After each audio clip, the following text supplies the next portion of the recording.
One nation bounding freedom, peace and unity.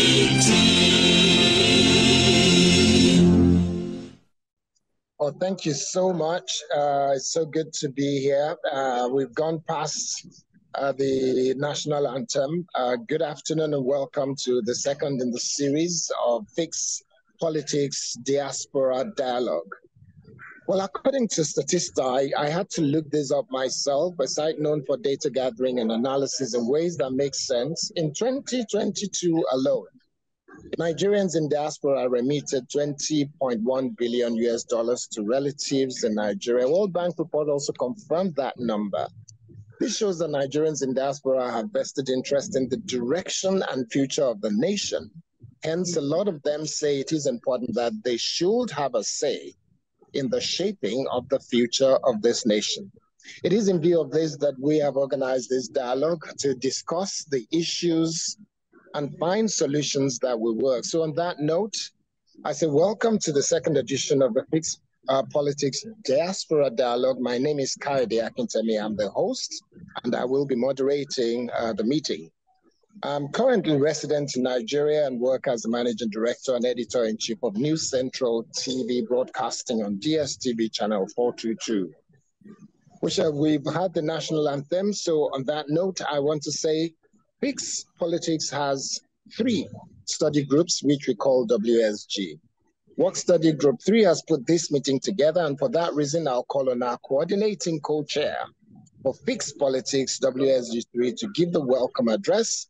She is a professor of French literature and applied linguistics and a former presidential candidate of a political party in Nigeria in 2015. Please join me in welcoming Professor Remi Shonaya to give the welcome address. Thank you very much, dear Kayode.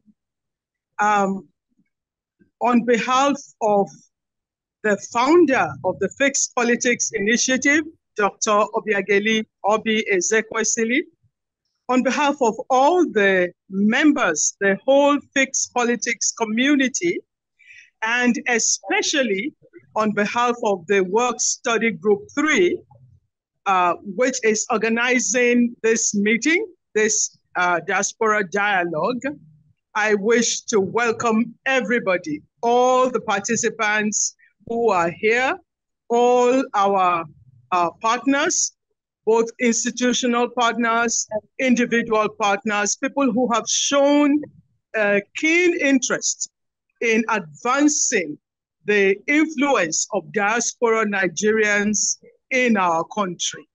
And I hope that we are going to have a very, very interesting and fruitful, engaging time together today. So thank you so much for coming, and I wish us all very, very pleasant deliberations. Thank you so much. Back to you, Kayode. Thank you. All right, thank you very much, Prof. Fixed Politics is run by a team that recognizes the fact that you only give what you have. In essence, the quality of the organization Fixed Politics exemplifies the minimum standard that is expected in the governance of Nigeria and indeed Africa.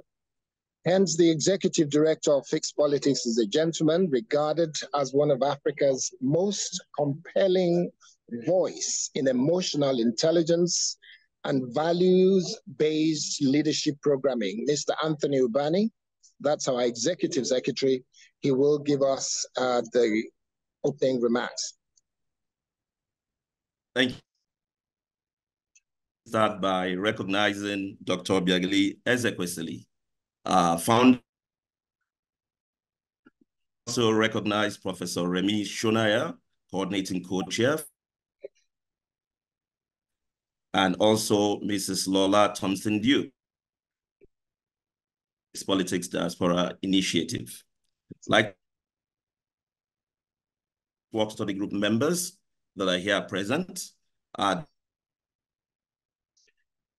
fellow citizens in the diaspora and in Nigeria,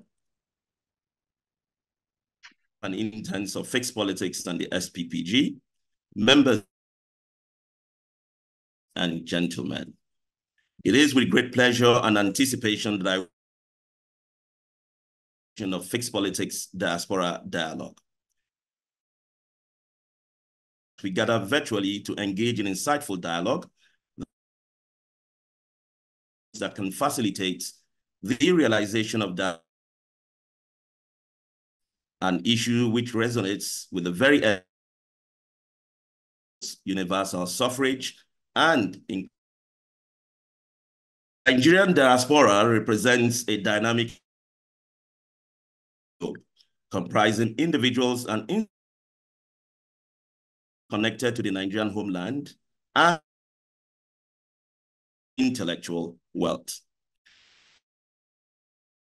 citizenship, and tremendous capacity to the Nigerian project. That the fundamental right to vote not only undermines the principles of the potential for and decisions that impact of Nigerians. As we convene to address, must recognize the urgent need in the full and equal participation of a new Nigeria, regardless of. The time has come for us to advocate enable diaspora voting in Nigeria to ensure that it's able to do so. As the federal class will not willingly pursue structural reforms in the polity because they have no incentive to do so. Working together can compel the political class to respond urgently to the need for that to stimulate and facilitate economic productivity of Nigeria becoming a failed state. Living in the diaspora, it is evident that both Nigerians at home and in the diaspora and execute a strong and credible advocacy program for and economic reforms in Nigeria. Must begin with constitutional reforms that enable diaspora franchise. I therefore urge you all to lend your voices, insights, and experiences to the discussion today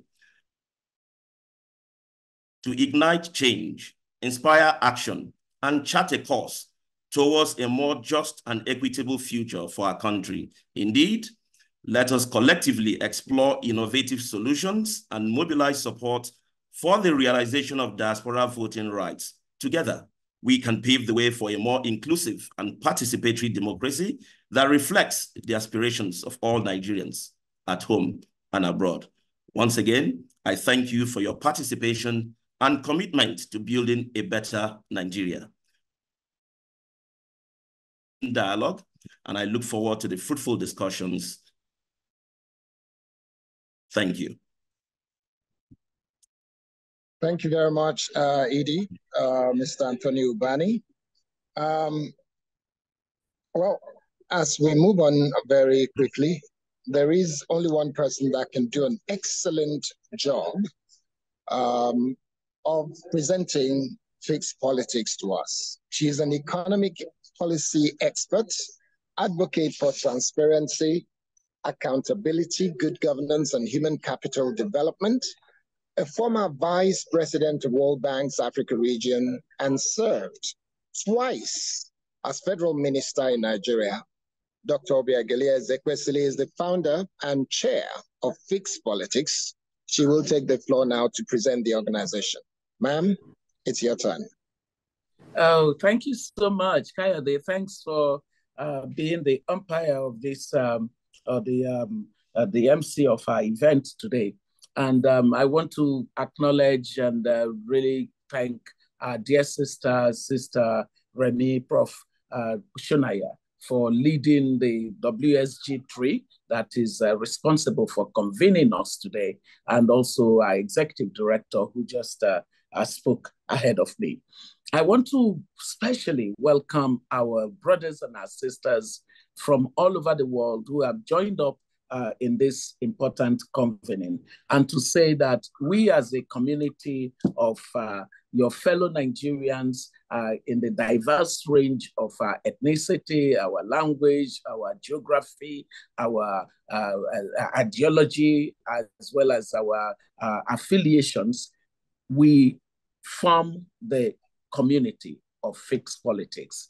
And on the behalf of all of us, I welcome you to this important Diaspora Dialogue too. As you probably know, and some of you may not already know, fixed politics as a community is the product of a research, an interrogation that I embarked upon to investigate what it is about Africa's politics that explains Africa's poor economic progress and general state of underdevelopment.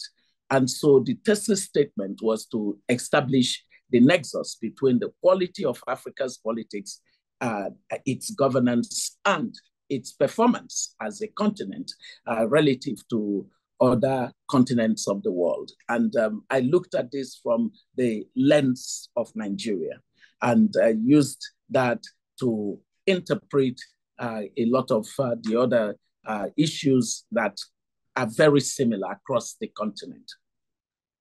The summary of that research is the basis of which we established collectively the organization known as Fixed Politics. And the summary of what we do as Fixed Politics is anchored on the theoretical grounds on which the findings enabled us to see a pathway to correcting what clearly showed through the study as a breach of democracy, and the construct that came study is that most of Africa's politics is monopoly democracies, which is an aberration. There is a distortion of democracy on our continent. And so we, in that research, I propounded what we know as the triangular pillars of democracy, in which, if you looked at democracy as a service or as a product, it would have the suppliers of the product, it would have or service, and it would have those who consume the product or service, and then it would have a regulatory or regulator or a regulatory context in which the demand side and the supply side interact. And so looking at our democracies and reviewing them on the basis of their performance, using data to track the issues of political progress or the lack of it, and using the features of what the degree of competition that exists in any product or service market should look like. We concluded that Nigeria and most of African countries have political systems that are distorted, and that the distortion comes from the fact that neither the supply side, nor the demand side, nor the regulatory side actually function to enable the maximization of welfare of the demand side, which is what often states look out for in the market of products and services.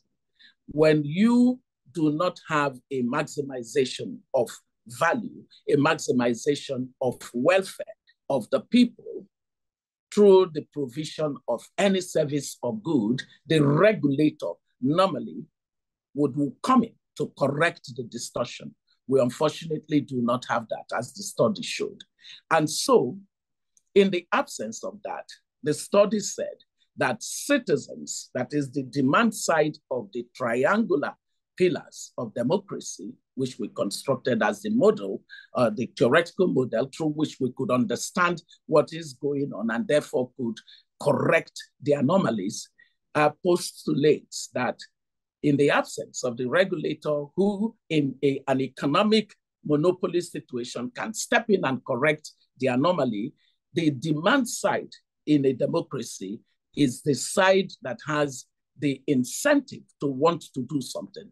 But you cannot have everybody. You can't simply say, until all the citizens wake up and understand what to do, then we take no action. No.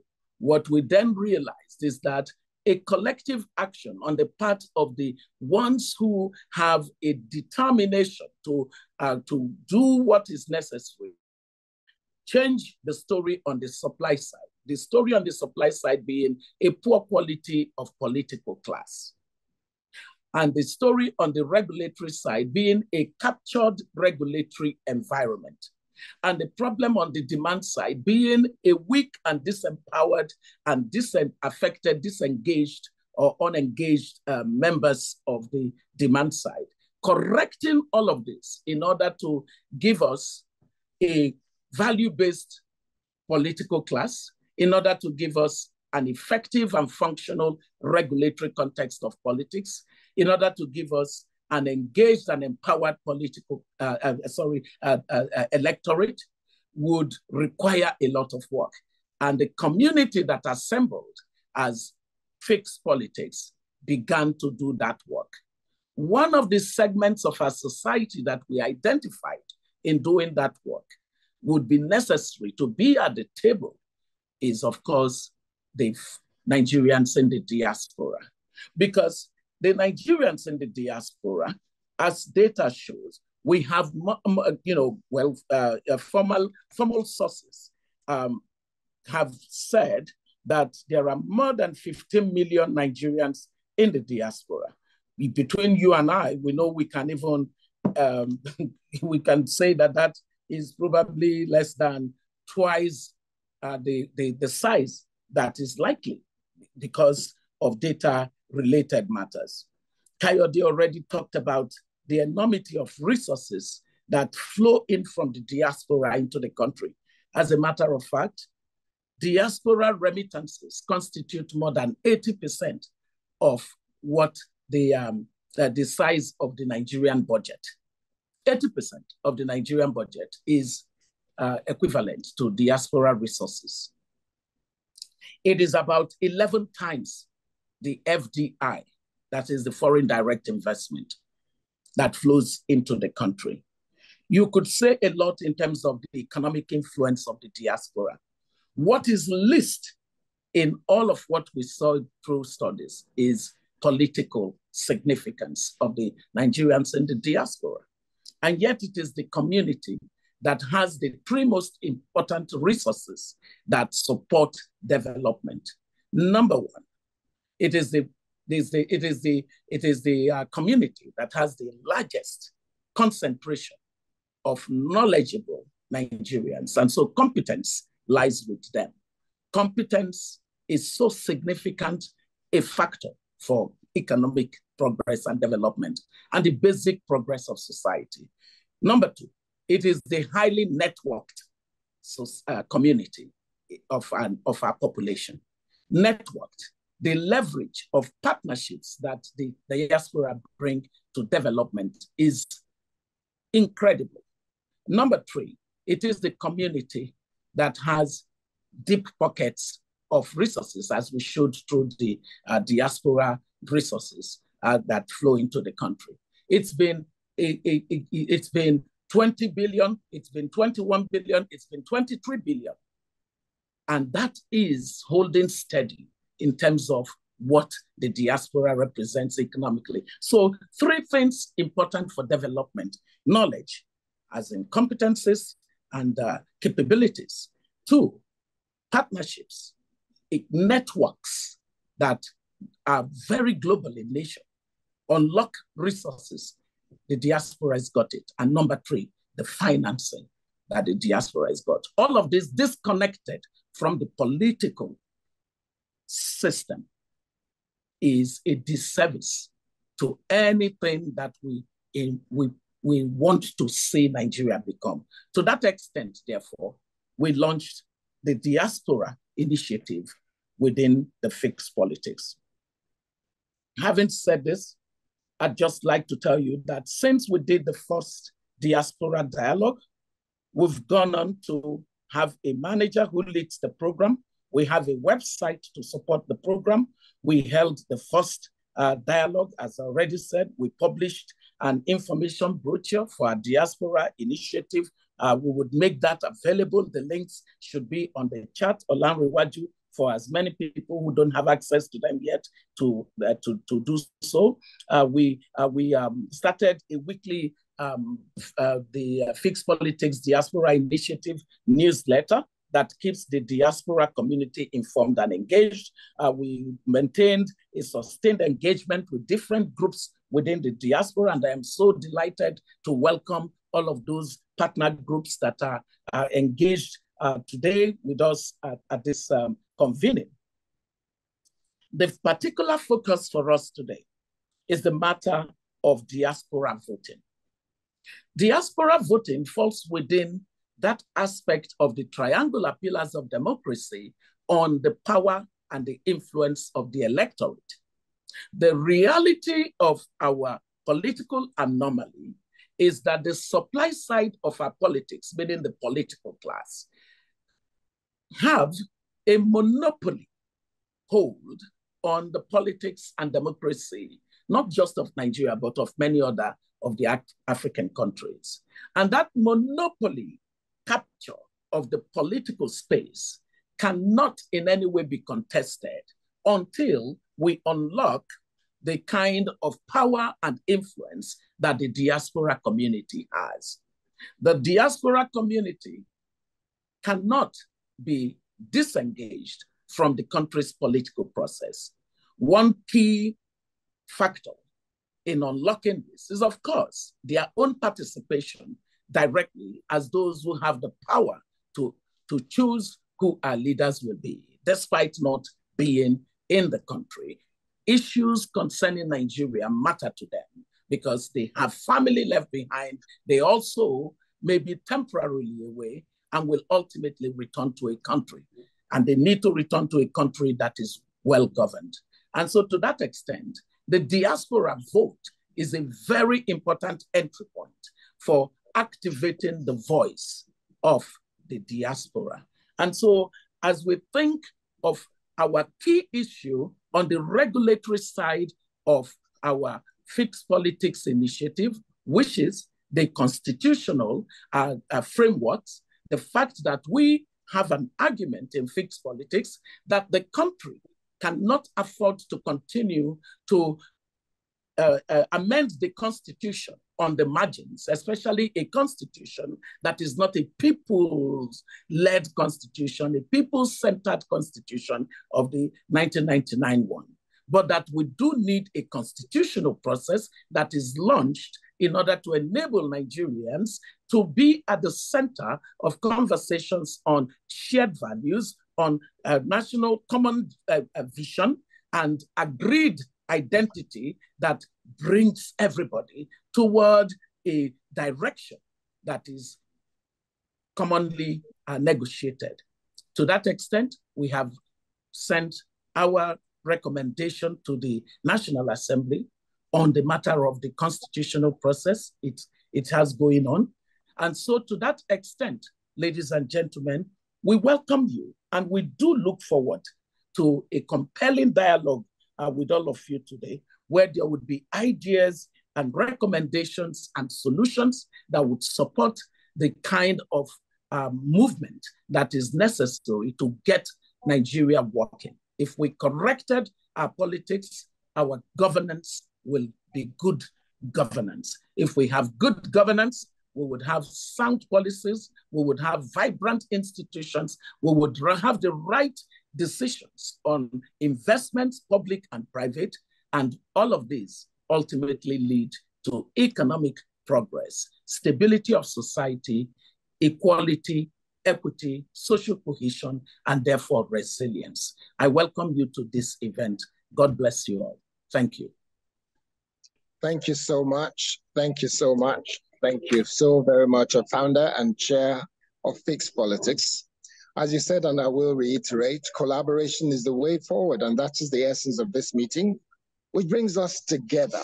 It's time to move on to the panel discussion. Our first speaker will be the president of the National Association of Nigerian Students in Diaspora, who is also the president of NANS Australia. But before we bring on the comrade, please permit me to recognize the former president of NANS in Diaspora and the man that leads the NANS in South Africa, Comrade Abdurrazak Abdurrahman Abubakar.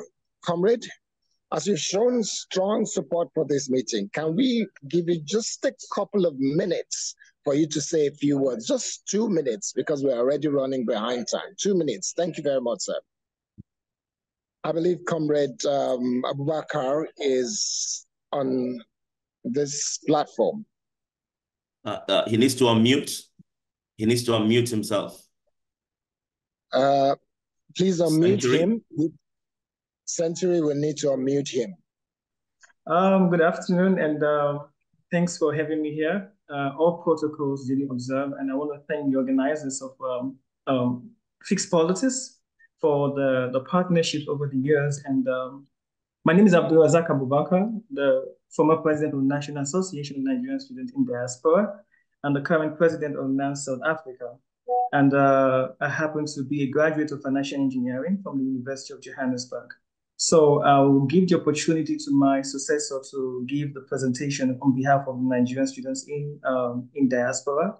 But before I leave, I'm just going to say this, that if we consider the remittance of the Nigerians in diaspora and the national budget, if we just suppose between those two, we'll realize that it's very imperative and very important for Nigerians in diaspora to have a voice and to participate in the voting process or the electoral process in Nigeria. Thank you. On this note, I will invite my successor, Chris Fayomi, to take over with the presentation. Thanks for having me. So thank you very much, Comrade Abubakar. So Comrade Christopher Juan is the new president of the National Association of Nigerian Students in Diaspora and president of NANS Australia. You have just about 7 minutes. If you could very quickly run through your presentation. Thank you very much. Okay, since we can't see him raising hand at the moment, I will take the liberty to say, let me move on and I'll come back to Comrade Christopher Juan in just a few minutes when he is back. Again, we'll move on. It's all about collaboration across Nigeria and especially Nigerians in diaspora. There is a very strong association that has a region in Nigeria, that is the Ijaw Diaspora Council. The Secretary General is Dr. Edward Agbai. Dr. Agbai, you have 5 minutes. If you don't mind sharing your thoughts on the need for the topic that we have chosen to put on the table for conversation and possibly solution as well today. Thank you very much. Dr. Edward Agbai. Please unmute. You can see he's got gold. Yep, awesome. Okay. Thanks for having me. I will go straight to my slide for want of time. Can you see my slide? Please enable Dr. Agbai to share the slides, and the time is running. Thank you very much. Okay, thank you. Can you see my slide now? Yes, we can. Yes, we can. Yes, we can. Okay. Yes, please go ahead. Thanks. A little about, thanks for having me, Fixed Politics. Like I said, I'm the Secretary, Ijaw Diaspora Council. My specialization is in leadership and organizational change. I'm a faculty and postdoctoral student at the Monash University. I've authored, co-authored, and about 11 books and 50 peer-reviewed articles. So we'll talk about diaspora voting. Diaspora voting is about citizens of a country outside the country of their birth, being able to participate in the governance process. As of 2022, 141 countries which about 70% of nations around the world have granted the right to vote, like Mexico, India, and Philippines. UK have done that for over 100 years, and Lebanon just did that 6 years ago. We did a book titled The 2023 Elections in Nigeria, Actors, Winners, and Intrigue. It's on Amazon. Specifically in that book, we addressed the issue of diaspora voting on page 208. And there we talked about diaspora voting. We said that Nigerian diaspora population is estimated to be about 17 million, young, educated, and intelligent. And they remit in 2021 over 20 billion, as alluded to by Dr. Obi Ekwesili. But this huge population that we have don't participate in the voting process in their country. And so we concluded in that book, which I will urge all of you to have, that as part of the reforms, we are urging the International Assembly to amend the Constitution to accommodate diaspora voting. What are the challenges we envisage at the IDC, the legal framework, specifically sections 77 subsection 2, which states that the Constitution states that every citizen of Nigeria must attain the age of 18 and they must reside in Nigeria. For we think that that part should be expunged to accommodate us that are in diaspora. We also know that there are logistic challenges. When we want to renew our passports, it's difficult to renew our passport. But the Minister for Interior has shown that technology can be of rescue in passport issuance. So we can translate that trajectory of progress into diaspora voting and whatever the logistic challenges are. And we believe that this government has the will to achieve that. We know that there are cost components to that and also security concerns like what's happening in Gaza and Israel, where people may not vote. But there are vast majority of people that are in peaceful countries that want to participate in a governance process of their country.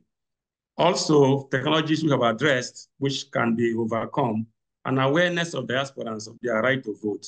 They are very vocal, wanting to vote in the countries of their residents now. But when it comes to their own country, they are not vocal. We think that awareness can create that groundswell. And globally, there is a trend. 141 countries have given the right to vote. If you want to follow global trend, Nigeria should follow global trend in diaspora voting as well. So what's our case for constitutional reform? It will engender inclusion and fairness. Also, it will give an opportunity for modernization of the Constitution, and we'll begin to rank around international best practices by aligning to practices in other democracies. Why does diaspora voting matters? It's a democratic principle. It ensures that all citizens have a voice in governance, as alluded to by Dr. Obi Ekwesili. It provides a forum for civic engagement. You can imagine extrapolating what we are doing at this platform to 70 million Nigerians, or at 10 at the case. You can imagine what that would do. How would engender civic engagement and representation. So what are we proposing in constitutional reform? Amendments to include provisions for diaspora voting, establishment of clear criteria and processes for diaspora voting, and ensuring the integrity and security of diaspora voting. There are glitches we heard about last year's election. The fidelity of the process is also important to us as part of the constitutional reforms. So at IDC, we are saying that we support out-of-country voting. The Nigerian diaspora, including the Ijaw diaspora, strongly supports out-of-country voting rights encapsulated by well-meaning scholars in the Nigerian diaspora. This support aligns with global trends towards democratizing and underscoring the historical significance of protecting diasporans.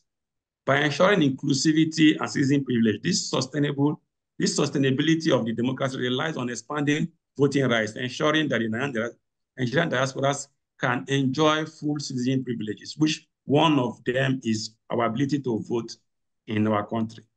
In closing of this, my brief presentation, we will say that diaspora voting is a crucial aspect of democratic participation. Constitutional reform is necessary to ensure the inclusion of the diaspora population. And by embracing that, Dr. Ogbai, time is practically up. We're trying to read, but I'll let you just say a few words to wrap up now. Thank you very much.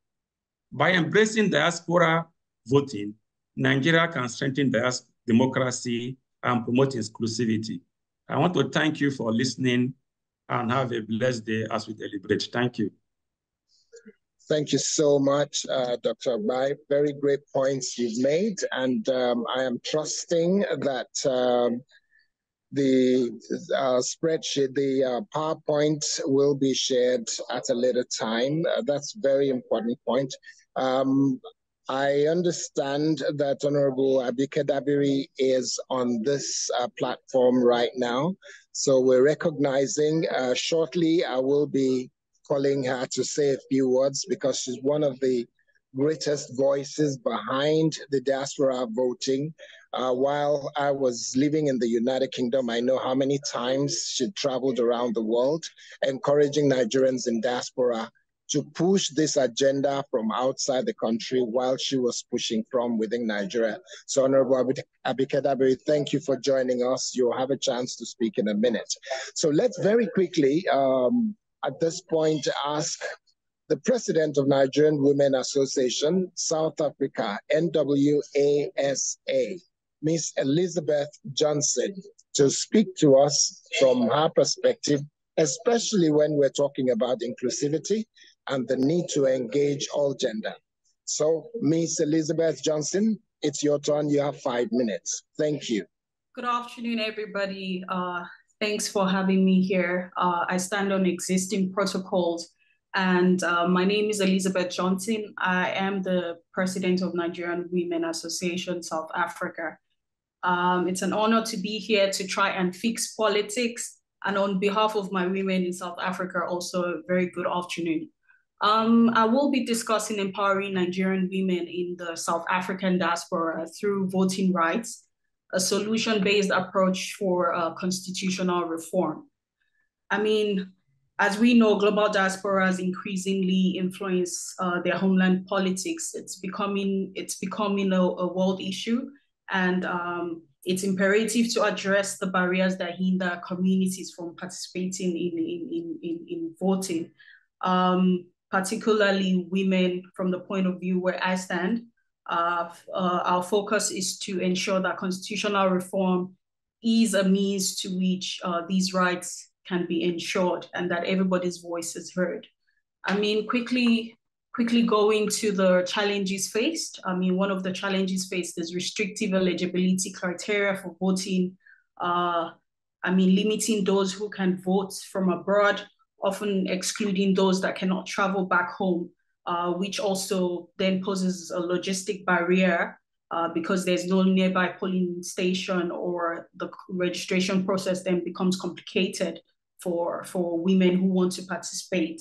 Finally, there's also a gap in awareness, as many are very unaware of their voting rights and procedures.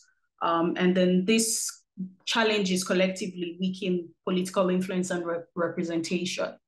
I'm here to really provide solution-based strategies, and I've managed to carve out about 5 solution-based strategies. The first would be electronic voting systems. Implementing electronic voting systems can greatly enhance accessibility. I am a good case study is America. America has managed to be doing that in the past years. And this will, if we have an electronic voting system in place, it will not just empower women, but also members of diaspora to participate effortlessly in their country's election. The second is establishing polling stations at diplomatic missions. Should we set up polling stations at diplomatic consulates and embassies, we can provide familiar and accessible voting venues. And this will be in collaboration between the host community and our home country.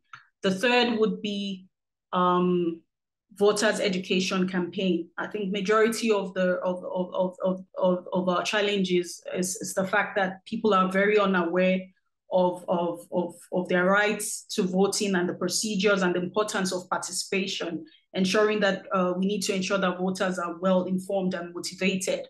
And on behalf of Nigerian women, we want to say a very big thank you to Fix Politics in this regard, trying to educate us of our rights and the importance of our participation. Another solution-based strategy will be international collaboration, between the host communities and our home country to help facilitate electoral activities such that polling stations are actually implemented in our consulates or diplomatic missions. The fifth one which is my last, which I really find very important, is reserved seats for diasporans. We need to look into the amendment of the Constitution to reserve seats in Parliament or House of Representatives for diaspora members, which would ensure direct representation. This is not just to empower the diasporans, but to ensure that specific needs and their perspectives are also being addressed in legislative process. And we want to ask that women are also, well represented in Parliament, which happens to be the lawmaking arm of government. We have seen really low participation of women in Nigerian Parliament.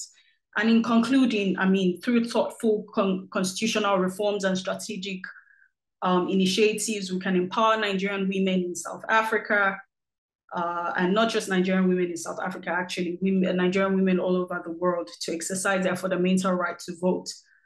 This empowerment is not just about voting, but it's actually about enabling women to actively shape the future of Nigeria.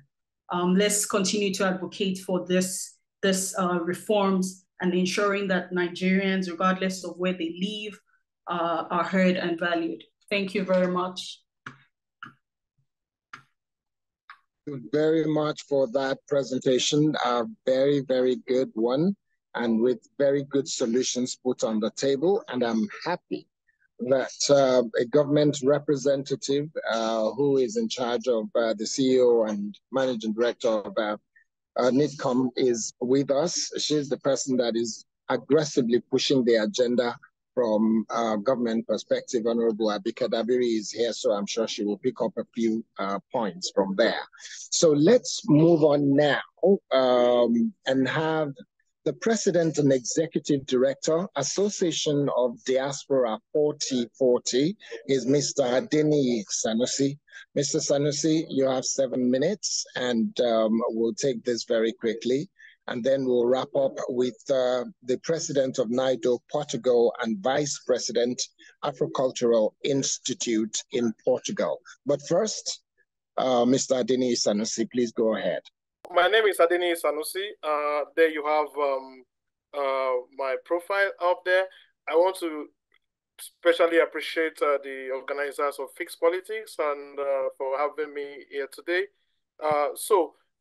Just to go right quickly into the presentation, this is a book a journal that we have published recently about migration awareness, just to create awareness about migration for Nigerians who are in Nigeria to be able to get an understanding of the realities of living abroad.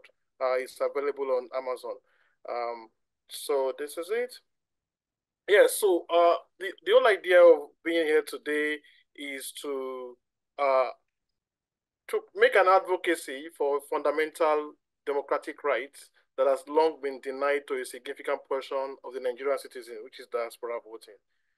In a world that is more interconnected than before, where advancements in technology have made communication across borders seamless, it is inconceivable that Nigerians living abroad are still excluded from participating in the democratic process of their own homeland. The Nigerians in diaspora, the Nigerian in diaspora is not just a group of individuals across the globe. They are vibrant, they are engaged, they are deeply connected to their roots.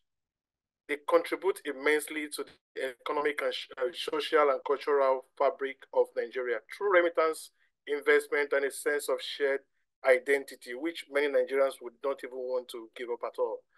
Yet, despite their undeniable importance, they are disenfranchised and unable to cast their votes and have their voice shared in the shaping of the future of their country.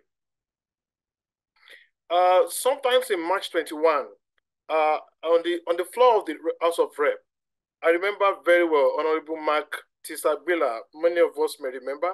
He raised an issue about some Nigerians in America whose land are being grabbed and all of that. And I could remember very well. I watched the video and I was almost shedding tears on how it was torn down and it was told to let those ones in diaspora come and speak for themselves. Why would somebody be in abroad and be speaking?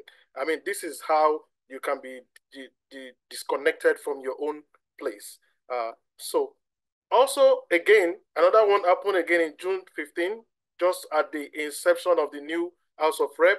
I remember very well Honorable Philip Agbese raised something about the Nigerians in diaspora. He was talking about the declaration of state of emergency for mass immigration, which is called the Jackpot syndrome. And it was rejected after presentation on the floor of the House of Representatives there. So this already calls for the need for a deliberate engagement of Nigerians in diaspora. That means we need to have a political representation where our the issues that bordered on the choices on the governance of the country is taken into consideration, and then the Nigerians in diaspora need to have a seat on the table. So, but why should we care about diaspora voting? Why should we even bother to extend the right to Nigerians living abroad? It's a matter of inclusivity and fairness.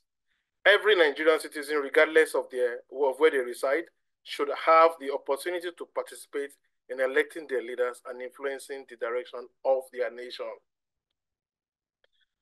Diaspora voting. Secondly, diaspora voting strengthens our democracy by ensuring that the diverse perspective and experiences of Nigerians from all walks of life are represented in our governance structures. Furthermore, it enhances the soft power on the global stage. By engaging with our Nigerian or diaspora community and valuing their input, we demonstrate to the world that we are a country that embraces diversity and cherishes the contributions of all citizens, wherever they may be. What are the issues and what are the risks? Why is this an issue, seriously? So now, implementing diaspora voting comes with its own challenges. We should be very honest with ourselves. There are concerns about the cost, just like some of my co-panelists have also mentioned earlier on. Logistical hurdles are there. The potentials for fraud, we are always afraid of somebody stealing the vote, or somebody adding more, or somebody even writing election figures and all that. However, these challenges are not insurmountable. With careful planning, innovative solution, and commitment to transparency and integrity, we can overcome this obstacle and ensure smooth and secure diaspora voting process. Some of those solutions have already been shared by some of my co-panelists already. I will also mention some of it now. So what can we do to make diaspora voting a reality in Nigeria? We must call upon our lawmakers to enact the necessary legislative reforms, amending the Constitution and Electoral Acts to include provisions of diaspora voting. Just like Dr. Obi has mentioned earlier on, she has actually tried to bring it to in a way where we can actually chew it. She has brought it home to us by almost making it into like figures or something that you can relate with. So the Constitution needs to be amended. It needs to be looked into, and we must invest in robust voting technology and establish efficient registration process that ensure that all diaspora Nigerians can exercise their right to vote. Moreover, okay. Well, you will just be able to take one or two more points because we're overrunning by more than a minute now. Oh, okay, okay. I'm rounding up. So okay, just round up now. Thank you. Thank you very much. So, moreover, we must engage the diaspora communities, listen to their concerns, and involve them in decision-making process every step of the way. Just like what we're doing right now, that we're trying to from a private point of view. In conclusion, diaspora voting is not just about giving Nigerians abroad a voice. It's about building a stronger, more inclusive democracy that reflects the true diversity and the dynamism of our nation. Let us seize this opportunity to embrace our diasporas as partners in nation building to harness their talents, energies, and perspective to a greater Nigeria, the greater good of Nigeria. Thank you for your time and attention. All right. Thank you so much for your contribution. We have your slides, and that, of course, will be very valuable document going forward, both for us and for those in government that might be interested in what Nigerians in diaspora that formed part of this conversation do want to share. I'm delighted to see that we've got Nigerians in diaspora up to about 151 of them in this meeting, and that's a sizable number with leaders around the world joining. So thank you very much, everyone, for joining. We're just about halfway through. So let me bring on the president of Nigerian Diaspora Organization in Portugal, and he is also the vice president of Afro-Cultural Institute in Portugal, Engineer Afolabi Aderemi Paul. It's your time to speak. You'll need to unmute your microphone, and would love to hear what you've got to share. Thank you. Yeah, my name is Engineer Afolabi Aderemi Paul. I'm the chairman Nigerians and Diaspora Organization, Portugal.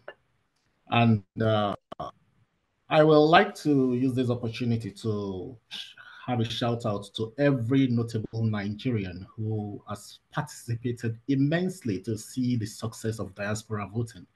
It's not a new thing in Nigeria. I remembered in 2005, there was a constitutional reform, but it failed. 2012, Honorable Abike Dabiri on the floor of the Assembly, the National Assembly, stood up to push for it. It failed. 2021-22, we had something like there was another attempt. It failed. All we are requesting was to alter the provision of the Constitution that will allow us votes. And the painful thing is, since 1990, about 28 countries in Africa have extended out that privilege to their diaspora. I will like to appreciate everyone. Many organizations have been on this, joining NIDO in pushing the Nigerians and Diaspora Organization, in pushing to see that diaspora voting comes to be. NAPAC in the US, there is another organization led by Honorable Adeomole in the UK, and a lot of other ones I will not like to go into. But all these efforts to make sure that diaspora voting come to be and is frustrated by a section of the national, because we need 2/3 of the votes for it to scale through. The reasons, many of us know reasons, different reasons why it failed, but what are we really asking for? Many of my colleagues here who spoke earlier talked about amending the Constitution to allow diaspora voting to move. Now, the current legal framework prohibits it. And what concerns us is Nigerian citizens who are 18 years of age and resident within the country at the time of voters registration can vote at any election. So that phrase or that clause excludes us. So what is our prayer? NIDO has reached out to the Committee on Constitutional Reform, reached out to the National Assembly. We have the strong backing of NIDCOM chairman and a lot of other senators, House of Assembly members. What is our prayers? Just to request, the request is to alter section 77, subsection 2, and 117 of the Constitution as amended. And our prayers, or this is how we say that this section 77 should look like. The act we are requesting for is that line 2, the word in Nigeria. Immediately after the word residing should come with the phrase within and outside Nigeria. When that phrase is amended, it allows the diaspora to vote. Instead of saying in, residing in Nigeria, it should now be within and outside. And immediately before that word Nigeria, that solves one of the problems. And the B part of section 77, subsection 2, should read like every citizen of Nigeria who has attained the age of 18 years of age, whether residing within or outside Nigeria as a registered voter, and for the purpose of election to the legislative house, whether different presidential, governorship, and the likes, shall be entitled to exercise their right to vote. And there is also, we can go ahead by including more things that will allow it, giving it more terms, like it may state that given some conditions, like for a citizen to vote, he or she must be 18 years of age, must hold a valid international passport, should be registered with the Nigerian mission in his host country, he must be legally resident in the country, or must have a valid residence in that country. So these are terms, and it makes the whole thing so ambiguous. So what we are requesting for from the National Assembly is something doable. Not wanting to do it will make the giant of Africa, Nigeria, looking like a dwarf, when in the span of 2 decades, a lot of countries in Africa, a lot of countries in the world are doing it. And diaspora voting is not new. It's as old as in the Roman times, there were diaspora voting in a few countries. In Rome, there were diaspora voting, where people from other consulates voted to the highest office in Rome. So in conclusion, our prayers from the Nigerian Diaspora Organization is we will not relent. Neither is the umbrella organization of Nigerians diaspora. And we are out for this because it will give millions of Nigerian liberty. We are talking of FDI. When diaspora voting comes, the governments don't have to be talking to the diaspora, please bring in foreign direct investment, because people already have investments. They can engage in the electoral and political process, and the economics won't be a problem again. So the government should not just be interested in the robust remittances running into billions, but they should grant us this ability. It's just adding maybe 2-3 phrases to the existing clause, 2-3 verbs to the existing, and everything is amended. So countries like Niger, Mali, Namibia, Lesotho, a lot of them are now have extended the privilege to their diaspora to vote. So let Nigerians home and in the diaspora continue to plead and lobby. That's what we need to do at this time. We have a lot of support, ground support in Abuja, in Nigeria, to make this happen. But we implore people in the diaspora to please continue to plead and lobby with their legislators. Yes. We make the giant of Africa, or we'll bring out the giants, and we should also look at how we can push it from the diaspora to vote, sponsor them, so that diaspora voting comes to be. Thank you. Thank you so much, Engineer Falabi Aderemi. Thank you so much for your contribution. At this point, instead of taking a break, we will go on and bring a gentleman that I admire so much for his spoken word and performance of poetry. He has done such great work in terms of the words he has chosen to use in the past to speak to the issues of Nigeria, the issues of the Black man, and the issues of Africa as a whole. Is someone that has performed spoken word in so many communities all around the world. Please join me in welcoming and prepare yourself for earth-shattering words from Dike Chukwumerije. Thank you for having me. I'm going to share a short poem titled Fix the Politics, just to reiterate the importance of the vote for all Nigerians, wherever they may be.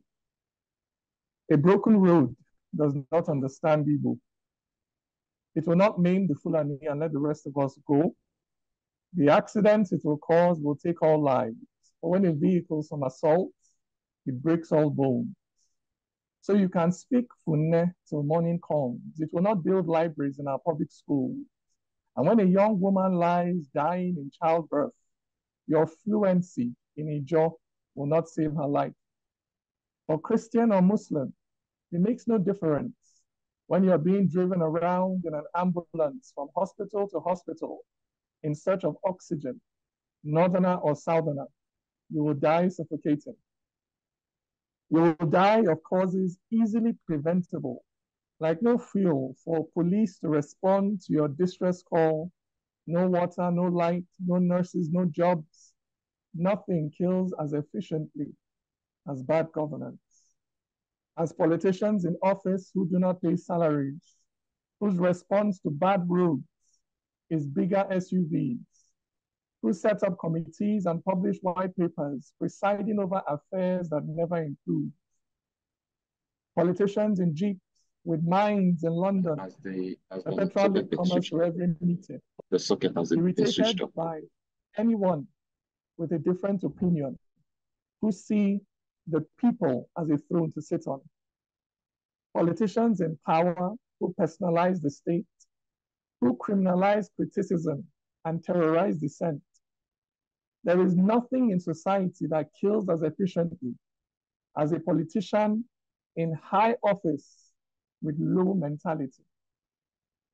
But you see, Boko Haram will burn down a classroom, but a politician can swallow the entire school system, can fold our power stations and put in his briefcase, can roll up the railways and keep in her house.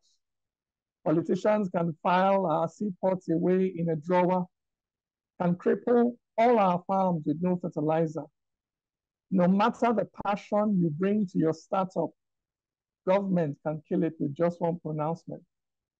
And no degree you hold, no grammar you speak, no decision you make to just face your work, no protest you stage can save you from those elected to make and enforce our laws. The way they see things is a wall around you, but you cannot drive faster than the person driving you. No matter your wealth, education, or achievements, you are subject to the mentality of the people in government. Politicians in office hold the yam and the knife. For to elect is to give the elected power over life. Which child will remain Almajiri or become someone better? These things are in the hands of the people in power. Politicians in office hold the farm and the sea. For to elect is to give the elected the power to decide whether security operatives can murder citizens and walk away free. These things are in the hands of those who run the country. So if you're tired of it all, then strike at its roots. If you're tired of needing a letter from a senator to get a job, if you're tired of seeing your hustle frustrated by public policies, if you're tired of insecurity, then fix the politics. If you're tired of the shame that follows you abroad, if you're tired of being the most likely one at every border to be picked out of the crowd, if you're tired of the dreams suffocated in our youth, if you're tired of this shame, then fix the politics. For until they are there in public office, men and women with a heart for public service, no tribe, no tongue, just a commitment to build a functional nation that fills us all with pride. Until they are there in the highest office, men and women with a heart for selfless service, no region, no religion, just a commitment to nation. Until we elect them, we labor in vain. Thank you very much. Thank you so much for those powerful words. I join our chair of Fixed Politics, Dr. Obi Ezekwesili, in applauding you for those words. They speak to the heart of the issue and to the heart of the fact that Nigeria can do and should do better. Thank you so much, Dike Chukwumerije. Now we move on very, very quickly. But before we move to the next segment, where we will have some of the other heavyweights that will be speaking today, please let me take a couple of steps backward so that we can bring on the person that we missed at the beginning of this conversation, and that is Comrade Christopher Juwon. I understand he has since joined us, and he is the President, National Association of Nigerian Students in Diaspora, and also the President of National Association of Nigerian Students in Australia.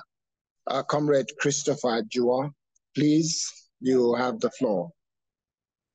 Apologies, Mr. Moderator. I think that will still be, sorry, Obed. Is that Christopher Juwon? Is he there, or is he the one that is raising his hand? Raising up. Yeah. Kindly unmute so that we can hear you, please, or someone can. Yeah. Just a moment. The person raising his hand is Obed Monago. Is that Comrade Chris? No, it's Chairman Emeritus, Nido Americas. It's Obed Monago. Okay. Okay, let's continue. We'll bring on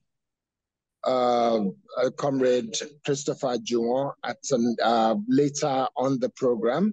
So let's move quickly then. We have a list of individuals that will be speaking shortly, but let me take this opportunity to make the decision that to help us situate the historical fact about Nigerians in diaspora's agitation, to be able to influence the direction of the nation. One person that has been there for more than 10, 15 years is the person that I will want to bring on first. She was a member of the Nigerian Federal House of Representatives. She was the chairman of House Committee on Media and Publicity, and in 2007, she was actually the chairperson of House Committee on Diaspora. And currently, she is the chairman CEO of Nigerians in Diaspora Commission, NIDCOM. Please join me in welcoming Honorable Abike Dabiri. You have the floor for a few minutes. Just help us situate some of this conversation we've been having in terms of the government perspective. Thank you. Okay, thank you very much. Thank you very much, and good evening, good afternoon, whatever part of the world you are. And thank you for putting this together, Fix Politics, for putting this together and in situating this. Thank you, Mr. Akitami, great job you're doing. In situating it, I will not bother about all the facts about Nigerians in the diaspora. I think we've heard a lot of that. The most educated immigrants all over the world. The richest immigrant in the world is a Nigerian, and all that. We've talked about remittances. What Nigerians in the diaspora are sending is much more than over 60% of our internally generated revenue and all that. So I think we've heard a lot of that. And one of the reasons why the agency, the Diaspora Commission, came on board is because of the power of the diaspora, the knowledge of the diaspora. So over the years, the Diaspora Commission has been able to put a lot of programs out there for the diaspora to make things easier for them. Your passports now, it's easier for you to get your passports. Now you have a 10-year passport. You can come with your expired passport. There's a diaspora housing program. There's a diaspora mortgage scheme. There are diaspora cities coming up. So the things that matter to the diaspora, we've been able to do. And I hope we do more. There's a lot more to do in the last 5 years that NIDCOM has been in existence. Now, diaspora voting has been a thorny issue. I'm personally involved because when I was in Parliament, I sponsored the bill to make diaspora voting a reality, but it was shut down, as somebody said there. But guess who shut it down? Somebody that lived in the diaspora. He actually got up and said, well, I've lived in the diaspora. I came from the diaspora. We shouldn't do this. So we've been going on and on and on and on and on and on. The last time, the diaspora said, I'll give you 1 million names we're going to sign. We didn't get one name that came up and said, let's agitate for this. So here's the thing. Yes, the diaspora deserves to vote. But how do we go about it? But I'll give you something that is not cheering news. I've been having conversations with members of parliament, and if I talk to 5 people, 4 still tells me, forget about that diaspora voting. I'm being realistic. That's unofficially. So a lot of work needs to be done. Number one, to convince them, what are the fears? So even when I was sponsored the bill, what were the fears? Some people believe that you have more Nigerians in the diaspora from a section of the country, more than others. And in my 5 years as chairman of NIDCOM, that is totally untrue. There's no way you don't have Nigerians. It doesn't matter where they come from. So that should not be a cause for worry. Sudan alone, during the crisis, when I said we had 5 million, people said I didn't know what I was saying. We have about 9 million. So nobody should worry about, oh, there are more people here, more people that are advantage. No, as somebody said, there's not a personal thing. It should be a national thing. But is the Nigerian parliament, as I speak with you, ready to amend the constitution? You have to make them do it. If we sit back and just let it be business as usual, honestly, I'm telling you, and I'm being realistic, it's not going to happen. I'm being very realistic. Because again, let's look at the challenges, the fears, and you cannot ignore those challenges. Okay, electronic voting, what if something goes wrong? In the last elections, INEC server failed. So imagine that was a diaspora voting and everything failed. What happens? Somebody came up with that. I said, what happens? So there will be logistical issues. Can we make sure all that is in place before we probably have diaspora voting? If we're waiting for perfection, it's not going to happen. But what do we do first? Now, this is my suggestion to Parliament. We can't keep coming every year to amend the Constitution. So as you amend the Constitution this year, just amend that section that my brother from Portugal quoted to make it possible first. It does not have to start immediately. Maybe that would be a problem or not, I don't know, but amend the Constitution in such a way that when INEC feels that they're logistically ready, then they're going to do it. Because you're not amending the Constitution every time. So if you can convince them to actually amend the Constitution in such a way that you're not forcing them, that if you amend the Constitution in 2026, it must happen in 2027. I think that was my suggestion number one to the Parliament. Two, who is a diasporan? Nigeria in the diaspora is officially defined as somebody who has lived in another country for a minimum of 1 year, is paying tax, has a job, has an address. And so, again, this is debatable, but when you now define who is a diaspora that can't vote, you have to qualify as a diasporan. So did you just cross the border illegally, run through the desert, rush to another man's country, you're living there illegally, and believe that, oh, it's your right to vote. You ran away from your country anyway. So the definition of who is a diaspora needs to come into context. And then I believe that in doing this, it also helps with our database. Yes, 17 million Nigerians in the diaspora. We do not know. We're working with estimates. In Africa alone, in Cameroon alone, we have 5 million. Like I said, in Sudan alone, we're dealing with almost 9 million, and that is a fact. So we're estimating 17 million. So what the Diaspora Commission has done is come up with a database, and we encourage all of you that are on this Zoom, go there, register your data. All we need is your name, where you stay, so that when the voting starts, your data will be there. When there's a crisis, we can reach out to you. So I encourage all of you, it's there, www.nidcom.gov.ng/register. So that again is an issue. Who is a diaspora? So when the time comes, how do we know who you are, where you are, and the data? Now, somebody said there that India has diaspora voting. India does not have diaspora voting. India does not have dual citizenship. India has perhaps the largest number of diaspora, India, China. They do not have diaspora voting. What India does is they give their citizens like a 25-year visa that you can go to your country and vote. They encourage you to come back, and a lot of Indians do go back to vote. So let's get that clear. And then somebody said, America, leave America and all those things. Let us do something that will be uniquely Nigerian. Brazil, for instance, you cannot vote if you have not come to your country the last 4 or 5 years. And somebody said to me, okay, you just said diaspora voting. So somebody that doesn't know who the president is, or the governor, or whoever, we just say vote because of an influence for somebody else. So we have to look at that. In doing diaspora voting, what should be the laws? How do we make it uniquely Nigerian? So during the public hearing, I want to encourage all of you to participate. We've had useful suggestions today. My sister Elizabeth from South Africa, all of you, Portugal, you've given fantastic suggestions. And Madam Obi has given us very, very useful suggestions. But when it is time for the public hearing, troop out in large numbers. It's beyond sitting on WhatsApp group and just sending to the parliament. That's my appeal to this group. And then encourage others. Let them hear from you. Let your voices be heard.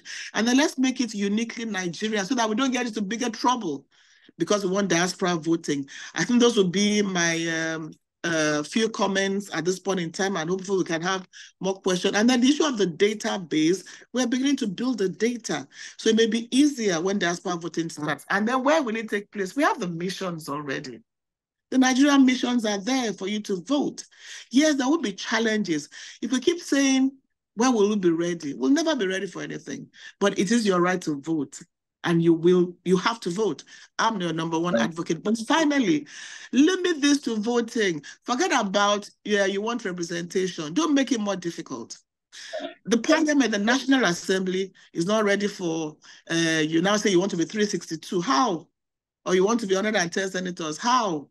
They will tell you to come to Nigeria and contest elections the way they are contested. So forget about that one or those suggesting it. Let's focus on diaspora voting. Come out in large numbers, make a fuss, make a scene, go to every parliamentarian, every representative on the need to make you vote. I think that is the most important thing. Thank you for putting this together. And let's hope that beyond this, we will go out there when the public hearing comes up and make these voices be felt. And for the diaspora, finally, you have to speak with one voice. I saw NANS, Australia NANS, this. I don't know whether that's the authentic NANS or not, but I hope you are. We have 4 various factions of NANS. We have various factions of diaspora organizations. So when the time comes, you start seeing factions are fighting. For diaspora voting, speak with one voice and make this case and make the National Assembly have diaspora voting. President Bola Tinubu is ready today, but he can't do it without the parliament. So let's speak with one voice and make sure that we do get diaspora voting. Thank you very much for inviting me, and I look forward to the next steps and the communique of this fixed politics. We want it so we can also push it to the parliament and the executive arm of government. Thank you very much, and God bless you. Thank you so much. I guess one of the most important things that Honorable Abike Dabiri, who is the chairman CEO of NIDCOM, has shared is the importance of everyone coming together as one unit to drive this agenda. So whenever there is a parliamentary sitting, we all go there in number so that they know, because politicians only deal with numbers. When they see numbers, then they know that the earth will move because it affects their vote. Thank you so much, ma'am. We really appreciate your contribution, and we hope you stay with us because we'll soon get to the point where we throw the floor open, we make the floor open, and there will be more engagement from other people from within this team. We already have more than 150 people, so we're expecting more. And we want to make it a very interesting conversation. So let me move very quickly so that we have enough time for conversation. I'm bringing on the Managing Director of Pay Media Limited UK. He's the diaspora Nigerian, and his name is Mr. Ayobami Akiode Olunloyo. Please, you have just about 5 to 7 minutes so that we have enough time for a general conversation for the rest of the time. Thank you. Thank you, Mr. Akitemi. Just confirming you can hear me. Yes, I can. Please go on. Thank you so much. Ladies and gentlemen, good afternoon, and thank you very much for this opportunity to have this conversation about voting as diasporans in Nigeria. I'd like to begin by quoting Thomas Paine, an American philosopher, and he said, "What we obtain too cheaply, we esteem too lightly. It is dearness only that gives everything its value." He goes on to say, "Heaven knows how to put a proper price upon its goods, and it would be strange indeed if so celestial an article as freedom should not be highly rated." I put it to you, ladies and gentlemen, that this entire discussion centers on the question of freedom. The freedom to express self-determination in how one is governed, regardless of one's location of residence. We speak a lot about democracy in modern times, but we must remember that democracy itself is a means to an end. And that end is the protection of the freedoms of all women and men as equals under the law. A problem, of course, arises when the law itself ceases to equalize the experience of all citizens. And that is frankly the root cause of the challenge that brings us together today. Depending on the source, there are between 15 and 20 million Nigerians living abroad. And that may seem a small number relative to a population of nearly 230 million. However, when expressed as a percentage of voter turnout in our recent elections, suddenly this comparison draws attention. Yet, not all diasporans, I agree, are not of voting age. But even if only half of that number, and they all voted for an imaginary candidate, that candidate would beat the president by the same margin that he beat his nearest rival in 2023, based on official numbers. The law, therefore, as expressed through our National Constitution and Electoral Act, essentially circumvents the freedom of choice that Nigerians should be guaranteed. By the inclusion of three simple words, residing in Nigeria, Section 77(2) of the Constitution introduces this challenge, as we've heard. So why should a Nigerian lose a fundamental right the moment they cross a Nigerian land, sea, or air border? I don't believe that that should be the case, and here are my reasons. The diaspora is worth a lot more to Nigeria than what it's most famous for. We've heard a lot about remittances, of which an average of $20 billion is guaranteed to flow from the diaspora into Nigeria annually. But the diaspora that I know is not content at just giving treasure. It is also willing to give time and talent. The diaspora generally is seriously engaged in issues that matter in and for Nigeria. For example, I live in the United Kingdom and have personally joined and witnessed passionate Nigerians in marches supporting NSARS, at events such as How to Fix Nigeria, hosted by Funmi Yoda. And I have family and friends who support disadvantaged children and deprived communities, such as within Elijah in Lagos. Over 100 countries of the world, as we've heard, including a good number in Africa, have instituted diaspora voting. And between Canada in 1917 and Austria in 1990, we are between 30 to 100 years behind the global trend. Why would the most populous nation in Africa not catch on? Many blockers have been cited, but I am yet to see a field of endeavor in which Nigerians have failed to excel. Whether it is concerns about INEC's ability to conduct elections abroad, or the cost of overseas balloting on the Nigerian economy, the unwillingness of our legislators to ratify the numerous bills that have been tendered on the issue, the Nigerian spirit is more than able to meet the challenge. This is not a skill issue. It is an issue of will. To address this, but not to trivialize it, the actual mechanics of voting as well, there are certain simple advantages that demystify some of the perceived challenges. For example, the one document that most and the vast majority of diasporans have is a Nigerian passport, which can be used as a means of identification. We've heard that. Working with host countries, our consulates, we've heard as well, could be natural assembly points on polling day. But to make all this happen, we, Nigerians in diaspora, must also be ready to make sacrifices. Many other countries went through their own journeys and challenges before arriving at the point where their citizens can vote from abroad. But Nigeria's journey need not any longer be any longer than it has been. So whether by the persistent demands of the diaspora itself, for example, in the case of the United States, or by proactively showcasing to Nigerians at home the involvement and contributions of their fellow citizens abroad to nation building, the diaspora must unite as one clear voice. In my view, Nigerians abroad must become a monolith that can persistently challenge the status quo to drive the legislative change that ensures that the combined political voice of all Nigerians globally is heard. We must do this. We must do it to enhance our electoral credibility within the League of Nations. We must do it because the diaspora can materially affect national outcomes, and we must do it to increase diaspora participation in home affairs. The very idea of being Nigerian is not, as it may seem, discarded at the border when we travel. We carry it with us and we showcase it wherever we go. The world knows that, and it is time for we ourselves, through our laws, to acknowledge it and to lead the way in being the example of how nations should be led. I finish, as I started, with Thomas Paine. What we obtain too cheaply, we esteem too lightly. It is dearness only that gives everything its value. Perhaps it is apt that the journey to realizing diaspora voting in Nigeria is costing us as much as it is. Because when we finally achieve it, and I do believe it is a matter of time, maybe we will be better for it, as it would gain more value in our eyes, and hopefully in the eyes of future generations of Nigerians. My name is Ayobami Akinyode. Thank you very much. May God bless you, and may God bless the Federal Republic of Nigeria. Very well said. Thank you so much. Very well said. Thank you, Mr. Olunloyo. Thank you.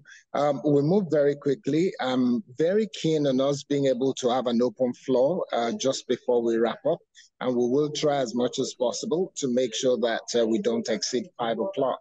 So that leaves us with just under 30 minutes to wrap this up. So, ladies and gentlemen, permit me to bring on a professor of political science, African and Women's Studies, Brooklyn College, at the City University of New York, Professor Mojuba Olua Olufunke Okume. Prof, it's your turn. Please, you have just about 7 minutes so that we have some time. Thank you very much. Thank you very much. I'm sick, so my voice is not the best, but I'm going to attempt to speak in a way that people can hear me. So thank you for inviting me. I also stand on all existing protocols, and I am glad that I had an opportunity to listen to Ms. Abike Dabiri-Erewa, because she's been a key actor in this initiative of getting diaspora voting. But, you know, I think that one of the things that, so one of the things that is important to me is understanding why there's so much passivity in the diaspora itself about voting. A lot of the people who have spoken today are very passionate about what we need to do and how we need to do it. But where is the groundswell of interest in the diaspora itself? I dare say it's not as evident as the passion that the diaspora has exhibited in making remittances, which we've heard is very significant. I think, you know, I was going to define diaspora, but I'm not going to spend time on that because I don't have as much time. But it's evident from all evidence and statistics that Nigerians in diaspora are predominantly highly educated. They're professionals, they're technocrats, they're skilled labor. They've done our country proud. I'm dispensing of the presentation, you know. They've done our country proud, and there's a great potential for the diaspora to positively impact Nigeria's national development. But, you know, I think regardless of all the rhetorical pronouncements we've heard, Nigeria has shown through its actions that it's either oblivious or it's greatly disinterested in incorporating whatever political contributions the diaspora can bring to the table. If we legalize diaspora voting, it would not only promote political inclusivity, it increases voter participation and the quality of discourses that we have about the issues that concern all of us. Would also enhance Nigeria's political and socio-economic development, because, you know, I think it might even amp up the remittances that people are making, because then you have a greater stake in the whole political enterprise of Project Nigeria. So if we have, well, we can't do this if we don't have the necessary legal framework and the infrastructure. And this entails doing a whole lot of things that people seem to believe is impossible, and things that, you know, from judging from past elections, we haven't done well in country, because electoral integrity is a huge challenge in Nigeria. So what's the problem? all the attempts that have been made so far to institute diaspora voting have failed.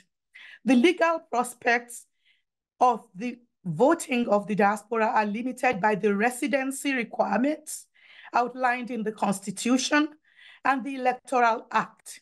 The Nigerian Constitution says that it's not going to discriminate against any of us Nigerians. And this includes on grounds of place of origin. You know, some of the diaspora Nigerians who are first generation in the countries where they're living, their national origin might be not Nigeria itself, but we are not recognizing that. The current laws, people have said what the current laws are. I'm not going to reiterate them because I don't have as much time. So for what the current laws require is that if you want to vote, you register, you go physically to Nigeria to register in your local government. My time is up.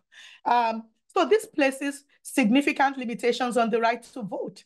It's a denial of a fundamental human right. It's a denial of constitutional rights. And the justification for voting for the diaspora is actually in a lot of the international obligations that Nigeria has signed on to. The most important of them is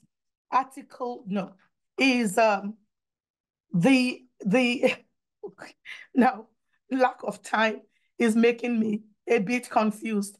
So the most important of the things is that there's a convention on the rights of people in the diaspora and the rights of migrant workers. It's the International Convention on the Protection of the Rights of All Migrant Workers. It explicitly provides for the right of migrant workers and their family members. It says migrant workers and members of their families shall have the right to participate in public affairs of their state of origin and to vote and to be elected at elections of that state in accordance with its legislation. The states concerned shall, as appropriate and in accordance with their legislation, facilitate the exercise of these rights. This is a United Nations obligation that Nigeria entered into, that it's really acting like it's not serious about. Okay, so I think that we are citizens. I live in the US. I've been here for 43 years, but I have active engagement with Nigeria. Not only do I study Nigeria as my country of focus, I come to Nigeria every year. I contribute significant remittances. I have a home in Nigeria. I taught my children to love Nigeria. So I don't know what qualifies anybody who is living in Nigeria more than me to vote. Even for the people who ran away from Nigeria, who are undocumented immigrants, I think they have to be allowed to vote. It's their democratic right. To put barriers before them that we don't put before Nigerians who are resident in country is actually illegal and undemocratic. We need to amend the Electoral Act and allow people from the diaspora to vote. Whatever the barriers are, we need to solve them because it is not impossible. So it's a matter of political will, but there are resources that are needed also. And then there's a need to have confidence in the electoral management body. The electoral management body has not shown that it can manage Nigerian elections successfully in a way that inspires confidence. So it has to do this. Then there are the logistics. I heard Madam Abike, thank you very much for mentioning all the things about the passport and stuff. There's still a lot of barriers.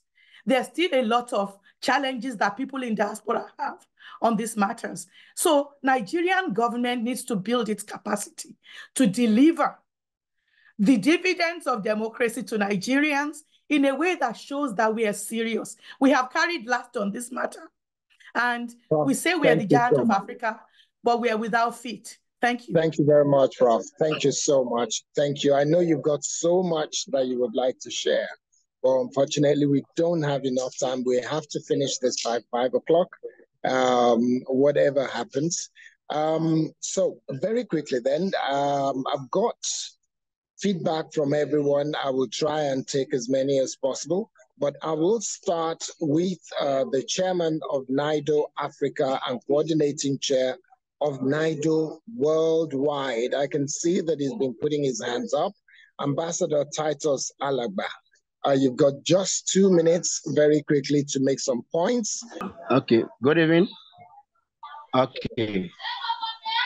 I must say that I'm so grateful to be part of this dialogue, because this dialogue calls for a historic moment in our life.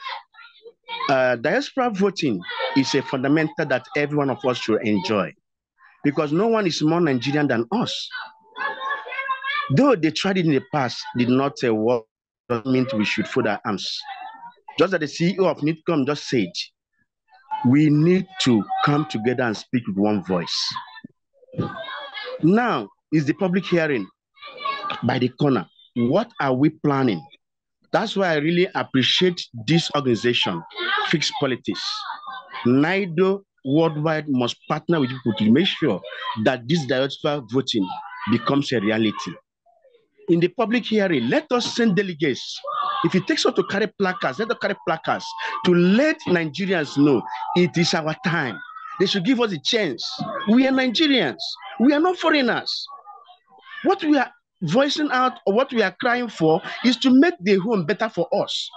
Because in our 50s, 60s, 70s, we think of going home. If the home is not better for us, it will not fit us. Time has come, we ourselves, to come together to start to support one candidate, two candidates from diaspora to go and be in this parliament. Just as the CEO of NITCOM was there before. Since then, how many people have we featured in that National Assembly? It is our responsibility, we in the diaspora, to support them. Most of us are in different countries, have become mayor, become in parliament. But when you come home, our voice cannot be heard. Let us encourage those people and say, okay, we can go home and do similar thing. Apart from the public hearing, when are we petitioning the parliament to give us a chance to come and speak our voice? I'm pleading that if NITCOM to create a platform for this for us. Yeah. Yes, thank you. Thank you very much, Ambassador. I will then also bring on the chairman of Nigerian Diaspora Organization for the whole of Europe, Dr. Obashikola. Please, you have 2 minutes. Thank you very much, sir. Dr. Obashikola, can we you can put just up... move on to the hands that are raised. All right. So very quickly then, I will start with the most obvious, and Emmanuel Ofoweng. Please, you have just 60 seconds because we have to go through as many as possible and we still have to go back and wrap up. Emmanuel Ofoweng, 60 seconds. Hello. Yeah, can you hear me, moderator? Please go ahead, we can hear you loud and clear. Thank you. Thank you. My name is Emmanuel Ofunwang. Mine is just a question. We've been talking about diaspora voting. It's just a question I want to ask. What is the guarantee that even when we vote, our vote will count? That's all. That's my question. Okay, I'll move very quickly then to, I can see EU officer with NIDO. The EU officer with NIDO, very quickly, you have 60 seconds. Okay, thank you so much, the moderator. I also thank the chairman of this Fixed Politics and all people who have spoken before. My name is Adeyemi Aderemi, Engineer Adeyemi Aderemi. I'm the EU officer of Nigeria in the Diaspora Organization Europe.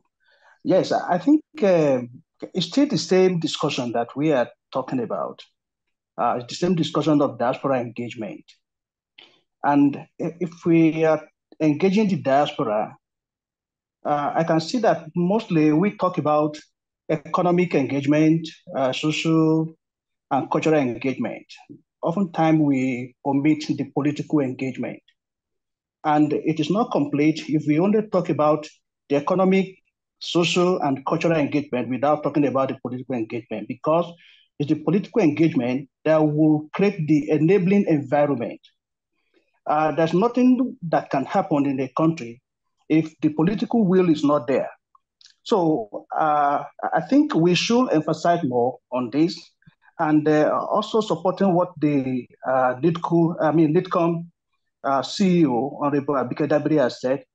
We need to speak in one voice and in large number, and we must emphasize more on the need to have the political will, and then try to see that that area that was singled out by the chairman Naidu Portugal is addressed, especially that clause of within Nigeria. It should be something that will be removed, and we embrace every Nigerian wherever they may be. So political will is very, very important. Thank you. Absolutely critical. Thank you very much. We have Dr. Aderemi Adedokun. You have 60 seconds, very quickly. Dr. Aderemi Adedokun. Yeah, good morning, good afternoon, good evening, everyone. My name is Aderemi Adedokun. I'm an associate professor of accounting at Yavapai College in Prescott, Arizona. My quick question is actually directed to Honorable Abike Dabiri. There are a couple of non-Nigerians who are trying to be more Nigerian than us. That is, they have Nigerian passports. What strategy are we going to implement to take our Nigerian passport from them so that they will not have any voice in this election that they do not have any rights to? That's my question.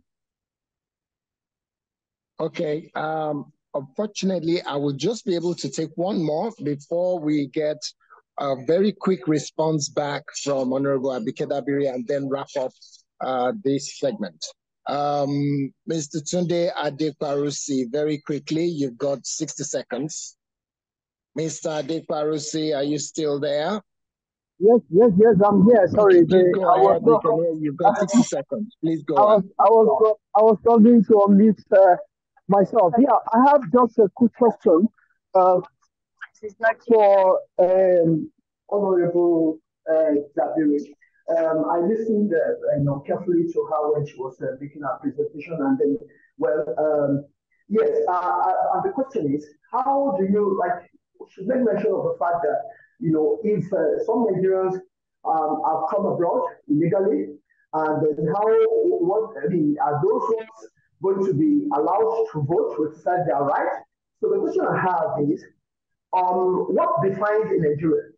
Is it being in a foreign land without being properly documented, or is it having a Nigerian passport?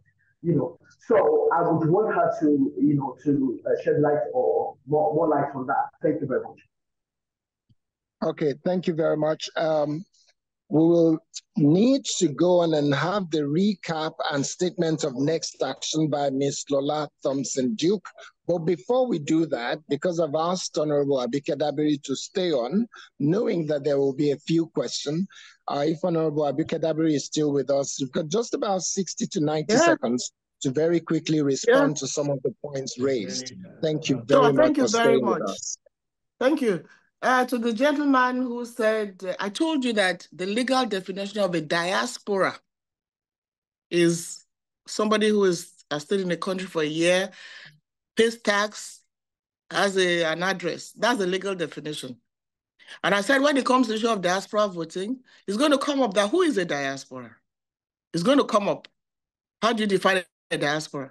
Different countries have different definitions. India does not do dual citizenship. You're either an Indian or a non-resident Indian, then you can go to India and vote. So I'm saying it will come up as a conversation, so let's be ready for that. We have to define who a diaspora is. It's very important.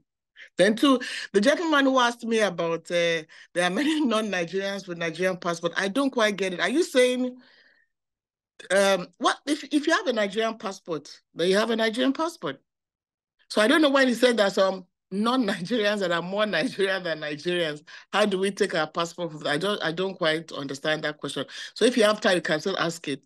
And then my sister talked about, I said there are challenges. We can't pretend there are no challenges, but we have to overcome those challenges. It's there. Even electronic transmission of results could be challenging. We have to overcome those challenges in a uniquely Nigerian way. In amending the Constitution and the public hearing, we'll be coming up with to the Parliament with various options as to what can be done. So no is not supposed to be the first answer. There are challenges, no doubt, but we can overcome them. And like I said, even in Brazil, you cannot vote if you haven't been home for once in 5 years. So we'll come up with what is uniquely Nigerian, and we have to do it. And it's not going to be an easy task. I think those are the questions that were asked. But on the issue of who is a Nigerian, everybody, as long as you have a Nigerian passport, of course you are a Nigerian, and you should be able to vote. But I'm saying that it's going to come up in conversations, and we are the ones that will take that decision, not another person for us. Thank you. Thank you very much, Honorable Abike Dabiri. Thank you so much for your contribution and throwing some light on this. So let's do a quick recap and statement of next steps. Ms. Lola Thompson-Duke, please help us run through this very quickly.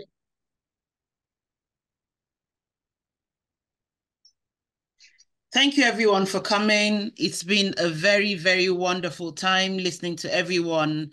I can see it's a really passionate topic for everyone. There's been very similar discourse. Everyone is saying, yes, indeed, there's an imperative to change the Constitution because it is our right. And a lot of people have also tried to proffer solutions, from the constitutional reforms to investment in technology to international collaborations to getting appropriate data, to even taking up placards to go to the hearing to make our presence known. Thank you all for contributing. And I would, because our time is fast spent, I'll have to quickly run through the next steps. First, before that, I would like to say thank you to our, bear with me, screen. I want to appreciate our partners because since we started Diaspora, the Fixed Politics Diaspora Unit, we have a number of individuals and organizations who have been awesome partners with us. We have 38 individual partners who have been here. Please, I won't be calling your names, but just receive our appreciation because of the time spent. We want to be able to leave on time here. Thank you all from all over the world. We have all these individual partners who have been here. Whenever we call, they keep coming and making sure their contributions. So these are our individual partners. Then our institutional partners, thank you so much. The associations, different associations all over the world. Thank you all for coming. If you are not yet our partner, this is our opportunity. This is your opportunity to be either an individual partner or an institutional partner. Please, can you put the link in the chat so that people can copy? That is our link, www.diaspora.fixpolitics.org. Just go there, please register as a partner and you'll receive our newsletters, as well as we'll notify you whenever we have an event like this one. Okay, so please partner with us and we will be so grateful to have you. Next, we're going to have a 5-person committee. We're calling for expressions of interest for you to join this committee because we need 5 diasporan Nigerians, no more than 5. And so we need you to come together with others to partner with us. Even as Fixed Politics, we will be taking a holistic look at these conversations, and then we will come up with a document that will represent the position of the participants at this dialogue, and this document will be the one we'll be using to engage the National Assembly. You're going to be co-partnering with Fixed Politics to push this agenda for diaspora voting in Nigeria. Please, if you're interested and you think that you can volunteer your time and intellect, your competencies, please send an email to diaspora@fixedpolitics.org to indicate your interest in being part of this committee. We are going to also be thanking these individuals who submitted a solution paper on the theme of the dialogue. One of them is, there were 3 institutions and 1 individual. That's Mr. Olayinka Oyeniji, who submitted the solution paper, the Nigerian Women Association in South Africa, Association Diaspora 4040, and Africa Podcast. They all submitted. Thank you so much. We are really grateful. Thank you everyone for coming. We're really grateful that you were here and you were really engaged. We look forward to seeing you in the next dialogue. And please don't forget to partner with us. Join us in the next dialogue. Next person you'll hear is our executive director. He'll be giving us a closing remark. Thank you. Okay, thank you very much. So the closing remarks will come from the chair and, of course, the founder of Fixed Politics, Dr. Obi Ezekwesili. Can we have a few words from you just as we wrap up? We're just about closing now. Thank you very much, ma'am. Well, first to thank you, Kayode, for the very professional way you have really moderated this session. I want to thank the members of the WSG3 for a very brilliant convening. I want to thank Lola, please stop sharing your slide. I want to thank all of our guests, starting with the chair of NIDCOM for the very important dialogue that we've all had today, and our diaspora friends and brothers and sisters across the world. I think that what we've done today is to really underline the importance of multi-stakeholders approach at solving a problem. The multi-stakeholders that are represented at this conversation today already constitute a powerful assemblage of the voice, not voices, because I heard so many times people saying, speak with one voice. So voice has come together. And what we do need to do as we begin to design a pathway to making this the hook on which a conversation about the political participation and political influence of the diaspora is built into our whole governance structure is to ensure that we widen and widen until the voice cannot at all be ignored. There has to be an incentive on the basis of which the political class will understand the importance of what we have discussed today. I think we've already started, and the only thing that can happen is that we would build on the milestone that we achieved today and do even more. And when we next call upon you, please do make sure to show up. As Fixed Politics, we are totally committed to structural change of our polity in order that we can get good governance. For that is the most significant barrier to our development, and therefore something that we must solve for. Thank you very much to all of you, and God bless you. Bye-bye. Dr. Obi Ezekwesili, thank you so much for making it possible to even have this opportunity, because without your creation of the whole concept and the idea and putting it together, Fixed Politics would not have come to be.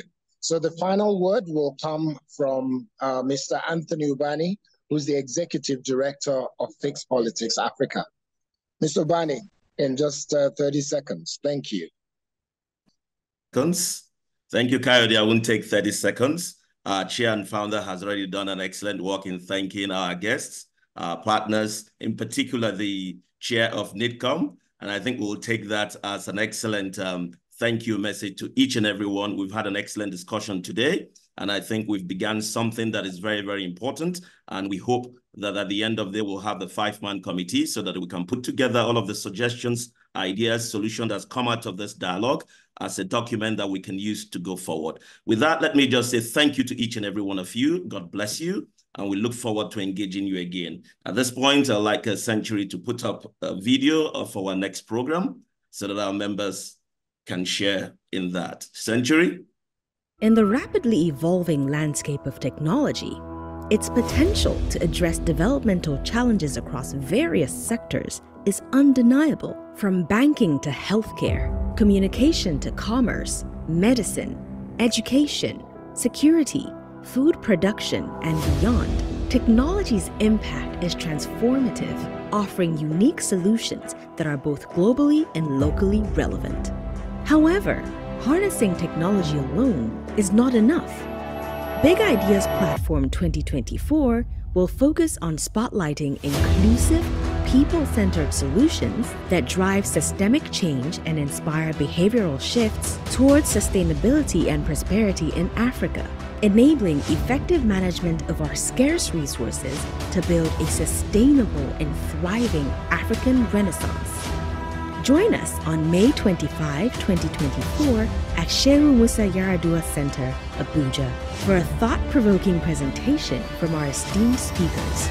We'll explore how blockchain protects academic credentials, virtual reality fosters empathy in conflict zones, and artificial intelligence combats misinformation. We'll also delve into environmental education and its impact on waste management. This event is open to all, offering a platform for collaboration and inclusive problem solving. Visit our website at www.thesppg.org/BIP 2024 to register now and be part of shaping Africa's future. Thank you very much, everyone. Thank you for coming. Thank you for all the brilliant ideas. It's been a very wonderful event. Thank you so very much. Thank Kayode. you. Thank you, Edie. Yeah, thank you, Edie. That's it. My name is Kayode Akintemi. I'm the Managing Director of News Central Television Broadcasting in Nigeria on DSTV channel 422. And you can watch us anywhere around the world on YouTube, just as News Central TV. I thank you very much for your contribution today, and I'm sure that the whole team will put this together and you can watch and share on YouTube and other platforms, especially on our digital platform as Fix Politics. Thank you, and thank you very much. Have a good day, and God bless you. Thank you.